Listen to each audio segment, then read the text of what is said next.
J'ai un compteur digital et j'envisage de passer à un décompte mensuel. Est-ce dans mon intérêt?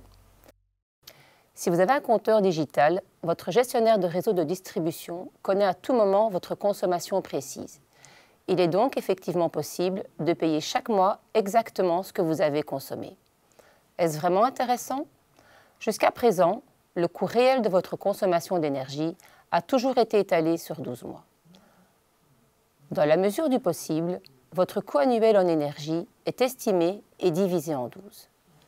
Ce qui était plus compliqué ces 2 dernières années, vu la fluctuation des prix. Après 12 mois, nous vérifions si les acomptes payés suffisent à couvrir le coût annuel réel de votre consommation, ou si vous devez compléter ou récupérer un certain montant. L'avantage, c'est que le coût total annuel de votre consommation est réparti à parts égales sur toute l'année, alors qu'en réalité, vous consommez bien plus en hiver qu'en été. Si vous passez un décompte mensuel, donc basé sur vos relevés de compteur chaque mois, vos factures mensuelles varieront considérablement d'un mois à l'autre. Elles seront très élevées en hiver, car c'est une période où l'on consomme plus en général.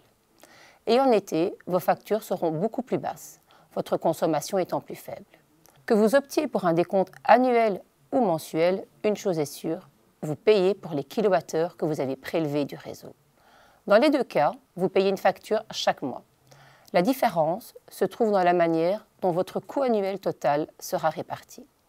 Avec un décompte annuel, le coût de votre consommation est réparti à parts égales sur tous les mois de l'année selon un profil de consommation. Et ce, tant pour un compteur analogique que pour un compteur digital. De cette manière, vous avez une idée de votre coût mensuel. Avec un décompte mensuel, vous payez chaque mois un montant différent. Cela peut être intéressant, par exemple, si vous vous absentez pendant une plus longue période en hiver.